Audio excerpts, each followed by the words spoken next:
What's going on, guys? Welcome back to the channel. Mick here with another video. In this video we're going to be doing a review on Highguard. Highguard did launch yesterday. As most people already know, this game did not do well, and we are going to talk about all of that in this video and my experiences with the game. I did go on record in a previous video predicting that this game might be good, because of the minimal marketing and the expectations and stuff like that, but boy was I wrong, and I do admit it. So we are going to get into everything surrounding this game's launch and what it's like so far. So if you do like the content, leave a wee like or a comment, all that good stuff. Hope everybody's doing well and staying healthy. Other than that, guys, let's look at Highguard.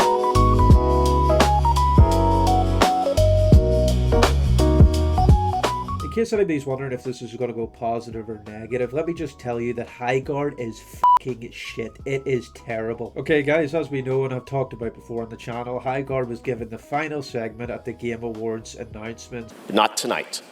Our final world premiere comes from 61 members of the team that built Apex Legends and Titanfall. So this was the final game that everybody left with, the most hyped game, the game that Jeff Keighley glazed into oblivion. And last night, last evening actually, I was given the chance to play this game. It finally launched and I downloaded it on Steam. My very first experiences with the game was sitting in a login queue. Now, for a game that had so much haters, it was surprising to see a login queue. Obviously, they weren't prepared in terms of servers, but it wasn't long before I finally got into the game. To put it into context then, last night there was around 98 to 100,000 players. I believe it peaked in the high 90s. However, it is now sitting at 10,000 concurrent players. Now, a dive like that at launch is insane. Jesus Christ. I'm going to play the game that I did manage to get playing at the end of the night yesterday. I'm going to put that in at the background, but first I want to show you the main content, the main experience you get when you started this game up.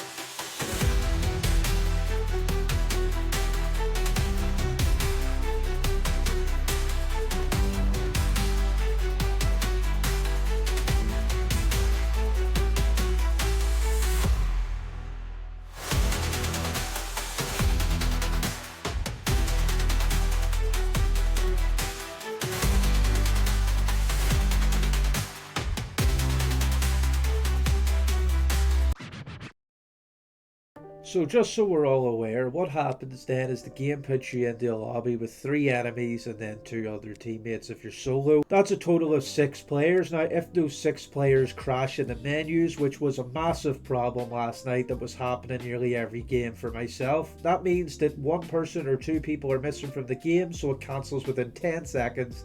And the game cancels. After that cancellation then, you're then put into a login queue, and so the cycle repeats. Not enough players for the game, too many players to enter. Not enough players for the game, too many players to enter. And so on and so forth. This went on for about 60 minutes until I just stopped trying to party with a teammate, and then I went into a game by myself. And that's the one I'm going to show in the background, on top of a couple others that I managed to get playing yesterday. It's not that I couldn't find any more games last night, it's just because I didn't want to play anymore, and I know that's usually not fair to a new launch or a new game, not really giving it its time, but believe me when I tell you, 2 games of this game and that is enough. The points that I'm going to make throughout this video are going to speak for the reasons behind me not playing any more of this game, but in general, this is such a poor video game that there really isn't a lot of content to find. Okay, so one of the first things that I found on X was issues with no FOV slider on console. Now, I am on PC, but apparently the console guys, all they have for their video settings is brightness. That's all they can manage, that's all they can change is the brightness setting. There's no FOV slider, no performance mode, just a brightness slider. I mean, this is something you'd see in a mobile game or an alpha state. And I will touch on that alpha point later on or throughout the video, because that's indeed what this game should be in. But yes, the console guys did not have an FOV slider. Now, while that may seem like a small point now, a lot of these points will build up over time, but also FOV sliders are really, really important, especially in competitive video games. And if the console guys don't have one and the PC guys do. There is that big disadvantage of how much you can see in, you know, certain fights, certain areas, and we've seen that with the likes of Modern Warfare 2019 Warzone when the console guys were at a severe disadvantage. So this is a big deal to some people. This is garbage. Now the main point that everybody will talk about that I noticed immediately myself is that optimization for this game is terrible. This game runs extremely poor, and I mean, like, it really does run poor. If you want to get like a semi-stable frame rate at 2K resolution, you're going to need to drop your resolution scale down to about 70%, and you're going to need to turn your graphics down to medium. I mean, even high-end computers like 5070s or people with 4080s with good processors, they were struggling big time. In a competitive shooter like Highguard, or what it was trying to be, you know, when it's trying to make its way into that competitive market, that addicted gameplay cycle, trying to really expand its player base and catch as many players as possible, the worst thing possible for these guys to do is alienate most of them players by, you know, basically making it impossible for them to run the game. Me personally, I have a really good computer at the moment. I am getting a new one, but my computer can run all games just fine, and it really did struggle last night with this title. Now, if this was a new single player title, or maybe it was early access, or, you know, it was an open world kind of thing, I would semi-understand given it's 2026. But this is a 3v3 competitive shooter with, you know, Apex-like graphics and gameplay. Like, this was done like nearly 10 years ago. So, well, what's the issue with optimization nowadays? It seems like as time is going on, optimization is getting worse, and, you know, in my head that doesn't really make any sense. Optimizing just is improving on what you've done before. So again, we're seeing this a lot in video games nowadays, and we're seeing it big time here in Highguard, and it really does make the game unplayable for most people. One of the biggest gripes in the Steam reviews itself is optimization. You know, if the developers wanted to tweak things and make things better here and there, they could, but optimization is a big one. That's going to be a difficult, you know, hurdle to jump. So yeah, optimization was a really big issue with this title. Immediately after completing my first match, I noticed there was no player level, there was no XP system. Like a lot of these points I'm going to make, I would understand something like that in an early access title or a beta, maybe something like even an alpha or even a beta, you know, something like that I would understand, but this isn't an early access title. This is a full release that was advertised at the final segment of the Game Awards. This is supposed to be a fully fleshed out, brand new competitive shooter to take the market, and it doesn't even have a leveling system. Video games, you're supposed to do a challenge and then get a reward for it. Usually in most video games that ends up being XP, so there is something to go for, there is a reward, there is that dopamine hit. Now, while some people may argue you don't need XP or a player level to have fun, well, there is nothing to play for. There's no rank, there's no player level, you know, there's no system there is to reward you from playing, there's no upgrading your character. All you do is play these mindless giant maps with 3 players versus 3 players, and you get nothing in return. This is a fully fleshed out release. Another game that I noticed did this before was Halo Infinite. They didn't have a player level system, just a battle pass on launch, and that was a big issue for people then, and it's a big issue for people now with Highguard. Like I just touched on in my previous point there, another huge concern for me and a big issue for me playing this game, and what initially put me off was the 3v3 system on giant maps. Now, Highguard's maps are absolutely huge. I didn't get playing all of them, but the 3 or 4 that I did play, they're all way too big for 3 versus 3. It's just impossible to run a game like that. Now, while Highguard might have some redeeming qualities in terms of its gameplay if it was a 10v10 or maybe a 6v6, but this is really embarrassing. It almost doesn't make sense. I almost wonder if there was some issue along the way that came from having too many players on the map. Maybe it made optimization impossible or something and the game couldn't run. But it doesn't seem like common sense for these guys to initially have went with 3v3. I mean,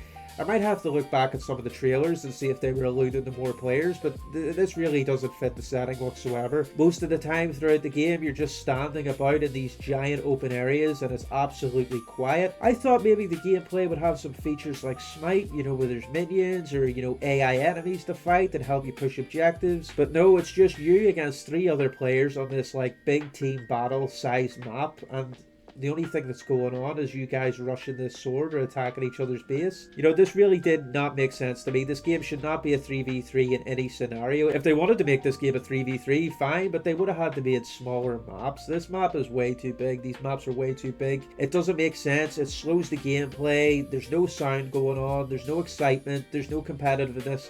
It's just a giant map with 3 people playing team deathmatch. It really doesn't make any sense. The looting system in this game will have you try and find these crates around the map through the gear phases, but the gear phases just mean there's no objective to go for, so you can all run around on the map together, look for crates, and then give them to your characters so you can have, you know, better loot for better fights. Some of the loot will include like weapons and armor, and then you can stack more armor so you have recharges. I think if you break your armor, so the more you find, the more recharges you have. While this seems like a semi-good system, I mean, this is ripped straight out of Apex Legends. Even the crate system's ripped out of Apex Legends, the way they open and stuff. The armor system and the item system didn't make sense to me. You have this inventory, but I didn't even open it half the time. Like, if you die, you keep all your stuff anyway. You keep your weapons, you keep your armor. So when it really comes down to it, when you find your loot, this is going to be a permanent thing for you if you die and respawn. Now, a loot system like this would have made more sense if you lose it when you die. That means when you kill an enemy, you get his armor or you get his sniper or whatever he's picked up, and then when you die and respawn, you are going to have to be forced to go loot again, which adds to the gameplay loop of having less people in fights because some people are looting, that kind of thing. But again, that would work a lot better with, you know, 6v6 or 10v10. The looting system in general is terrible. It just doesn't make any sense to me. It would make a lot more sense if you were temporarily holding on to that loot that you found, and then you could take it from other players and they could take it from you. The defensive walls in this game don't make any sense. You get these defensive walls, I think you get 5 at the start, and then you can find more in the loot crates. This is so you can reinforce the walls of your base so they're harder to break in, so when the enemy do make entry into your base with the siege tool, they have to plant bombs and then they have to break the walls to get to the bombs. The reinforced walls feature is fine. You can't reinforce the walls. However, there are doors on every section of your base and you can just blow up the doors anyway. So,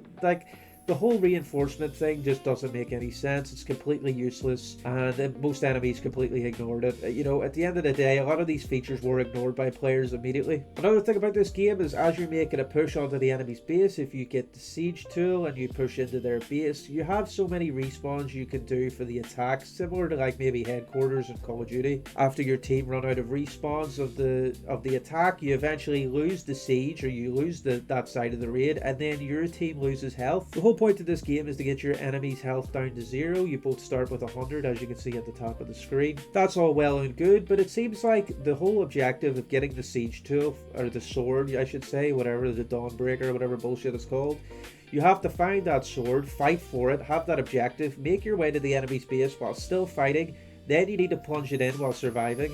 And then once you get there and you do all that, if you lose that attack, you lose health. So the enemy, all they really need to do is just make a good defense and win the game. To me, that might make sense. Maybe if you lose 10 health, or maybe you lose some team buffs, or your armor gets reduced, but you lose like 30 health for this. It really doesn't make any sense to me whatsoever. I mean, what's the point of going through this, you know, big fight to get the sword and then covering each other to get to the enemy's base, and then once you do run out of respawns because the enemies are holding it down, you lose health anyway? It's almost like you're being punished for playing the objective, and I just personally don't like that whatsoever. The gunplay is really buggy and not smooth at all. There is that Apex canted stance you can see in the background as you slide. That's all well and good. There is Apex like movement, Apex like UI system, but at the end of the day, the gunplay doesn't feel like Apex whatsoever. It feels really buggy, really slow. A lot of it feels jagged, and especially with the controller, there wasn't really any aim assist to be spoke of at close range. It was more like high range, and at the high ranges it felt like you had aimbot. It was really strong. The gunplay system was really buggy and not smooth at all. I just didn't like it. You know, I thought it was going to be like Apex, because obviously we have the Apex UI, we have the Apex, you know, slide kind of system, but yeah, there just was no depth to the gunplay whatsoever. It was really slow and sluggish, and you were kind of just both strafing at each other hoping your gun did more damage. There was really no depth whatsoever to the gunfights. They did have some snipers and some shotguns there that I did use throughout this video, and while they were good at times, I don't feel like the snipers or the shotguns were rewarding enough. I feel like the base AR was kind of everybody's go-to, and everybody was like either beaming people close range or long range with that base AR. So while there is a few variations of weapons, they really don't have any depth or substance to them whatsoever. This is a very basic mobile-like combat system. There is a lot of things in this game that show like poor programming and poor coding skills, or maybe just laziness all around. But one thing I did notice that I thought I'd add in is the footstep sound. The directional audio for the footsteps just does not sound good at all. They're really loud and they're really in the immediate direction of the enemy. What I mean by that is there's no like directional sound. There's no if they're further is it quieter, if they're closer is it louder. It seems to be just one constant footstep audio that's played if they're nearby, and it's really loud and it's really hard to discern where the enemy exactly is. I mean, if you wanted to make it kind of ambiguous and hard to find the enemy, that's fine, just make the footsteps quieter, but the footsteps are extremely loud and you can't really tell where the enemies are whatsoever. All you can really tell is that they're in that direction and they're close. Now, while this might seem like a really small point and me kind of nitpicking some areas of the game, the footstep audio is something you would see in like an indie game or something. There was no real care to it, or something you would see in like a massive competitive shooter that Highguard was trying to be, so I thought I had to include that. Another thing about the combat and weapons I will notice is the supply drops that sometimes come in halfway through the match or after your first raid. You can kind of fight for this supply crate, and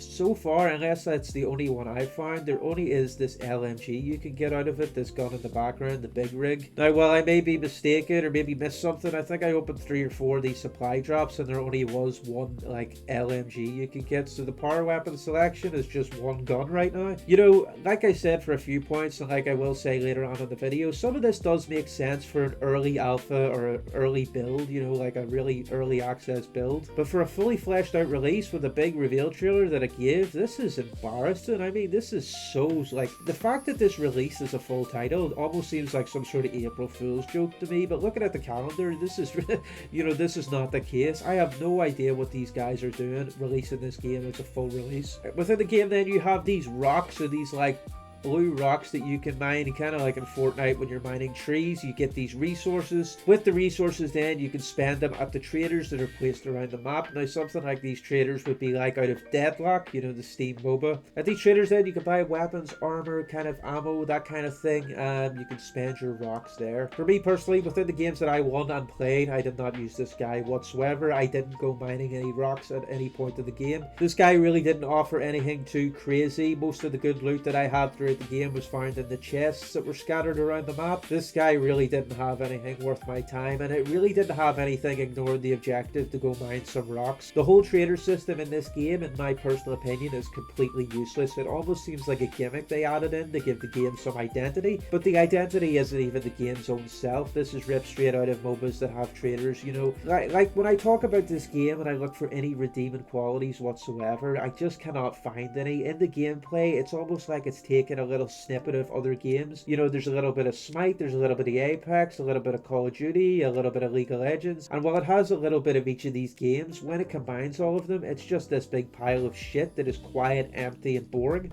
There's mounts that you can use, that you can ride this horse around the map. This is kind of your travel system for getting around this giant open world map. Basically, the horse is just a mount that lets you travel faster. And now, the only issue I had with this horse system was, while you're on the horse, it kind of becomes your whole hitbox. I mean, people can kill your horse, like you can see in the background, but after it kills your horse, you are like absolutely one shot. Now, I do understand this is to stop players just running around on horses a lot, but having the horse your entire hitbox really does get you killed really fast sometimes, and it was almost worth not even using the mount in some situations. Now, well, I do understand this is probably, you know, a decided feature to stop people abusing mounts. I would have thought it would have been pretty cool if people could just ride around on horses and shooting ARs at each other, kind of having these like modern day futuristic jousts with each other, but no, as soon as you jump on that horse and somebody shoots at it, it starts attacking your shield and your health, so you're best just not being on the horse around other players. That definitely seems like, you know, a missed gameplay feature for me. If they had some like horse combat and people shooting at each other on the horses, that might have had some sort of redeeming thing there they could have expanded on. But like I said before, if you're on the horse and there's a player nearby, just get off that thing and start fighting. In the game, you have like this axe system that kind of acts like Thor's hammer. If you throw the axe, you can call it back. This axe is what you use for mining the rocks again. Throughout this game, throughout the games that I played, there was 0 situations to use the melee weapon. The axe is completely pointless. Not only is it pointless in combat because it doesn't do enough damage close range and you can't hit anything long range with it, but also the fact that the rocks just aren't usable. You know, you don't need to use them whatsoever, so the axe just completely rendered useless throughout these matches. Now, while you can make the argument that it's early game and people haven't discovered meta or playstyles yet, I mean, early game is fine, but if it's a free-to-play shooter, what you need to be able to do is capture players instantly, you know, like Marvel Rivals did with the big, you know, popularity wave that struck.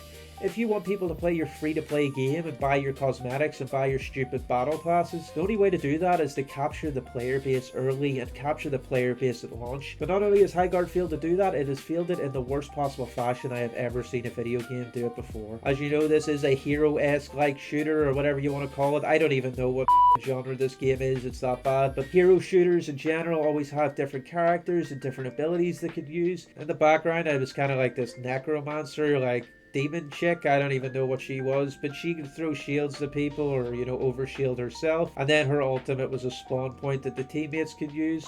The spawn point was kind of useful because the map is ridiculously large for 3 people. But other than that, like, as these abilities are kind of like semi-useful, there was none that really like stood out to me on the map. People kind of had their own gimmicky abilities and nothing really came of them. You know, there was no real massive ability changing plays. There was no massive things that came from them. They're almost like little gimmicks to make sure that every character is different without really making them too different whatsoever. And now, while I understand you need to keep stuff balanced in a competitive shooter like this, if you are going to go down the hero route like Apex Legends and Overwatch, then you gotta make the heroes have an identity and make them stand out. But each character's abilities kind of felt like somebody asked an AI chatbot what their abilities should be. You know, it seemed really like bland, no depth, basic, kind of like the rest of the game. All the points that I've given are the main ones that I noticed while playing this game, guys. You know, I really did go into this game optimistic. If you watch my previous video when I was talking about the Highguard reveal in the trailer, I actually did say at the very end, I think this game is going to be good. You know, I'll hold my hands up and say I was wrong. I don't care about that. But I did go into this game optimistic and I was let down instantly. Now, when I say optimistic, I've, you know, been looking for a game to play, something fun, you know, some competitive shooter like this. I was looking forward to putting a few hours into this game, and after 2 or 3 games, I just knew this wasn't going anywhere. When I say there's no redeemable qualities within Highguard, I really do mean it. There is 0 redeemable qualities for this game. The gunplay isn't fun, the gameplay loop isn't fun, the characters aren't fun, you know,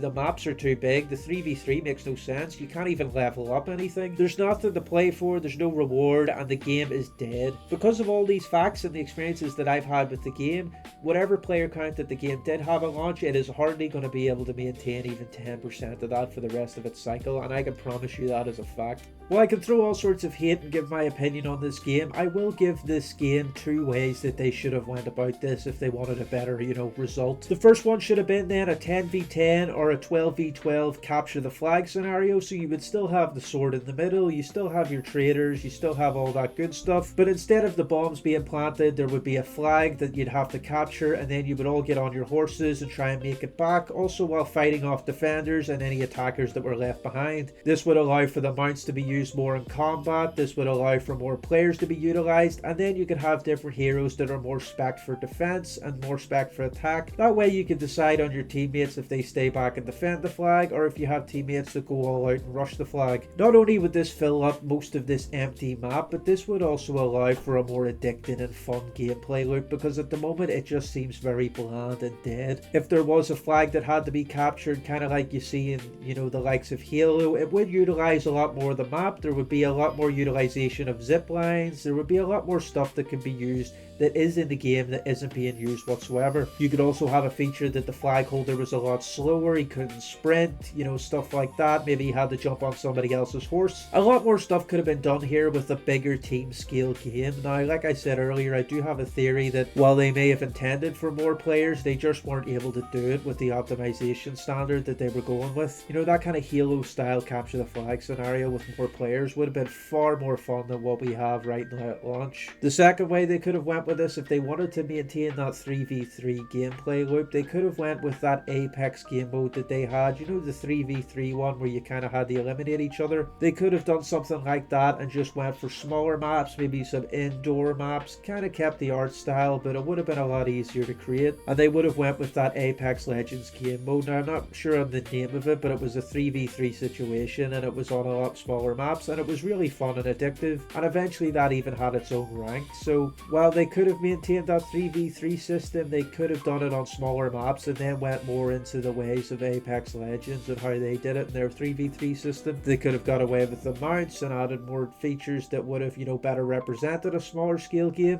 but it would have made a lot more sense. And then of course for both of these games, if they had just added some sort of basic leveling system, maybe you would maintain a small player base that was just playing to level up. Like some people do that on games, but they couldn't even manage that. Well, there is a lot more I could say about this game. I could nitpick little small things. I think it's important we'll just keep the big points here and just talk about the big points, because at the end of the day, I could pick apart this game, but the player count speaks for itself. Nobody's coming back to this game and nobody's playing this game. Now, while this is an ex-Apex, ex-Titanfall developer team making up Wildlight Studios, in my personal opinion, these ex-devs must have been guys that were fired, or they must have been people making coffee for the QAs. I don't know how you can go from Titanfall and Apex and make a game like this. And even if you do make a game like this, keep it in alpha and don't release it too early. A lot of these free-to-play developers seem to be too money hungry or too excited to get a release out and start making money off the battle pass. If you want to make Fortnite money, you gotta make Fortnite content, and this game is just too poor for anyone to spend their hard-earned cash on. Because of the fact I just spoke about and the money-making issues that they will find with surrounding this game, I do predict that Wildlife Studios will be closed before 2027, and that's just, you know, an unfortunate fact of this game. It is sad to see studios go, especially with developers like this, but you know, if you do put in low effort and you release a low effort game, you're going to not make any money back, guys, and that's just the hard truth. Other than that, guys, I think I will end the video there. It was a bit of a rant, it was a bit of a screaming match from myself, but I did want to get those points out there. At the end of the day, I went into this game optimistic and I was disappointed, just like thousands of other people. If you did enjoy the video or like this kind of content, please, for small channels like myself, every like helps. Every like makes my day, so I would appreciate a little like down below. Other than that though, I am going to bounce.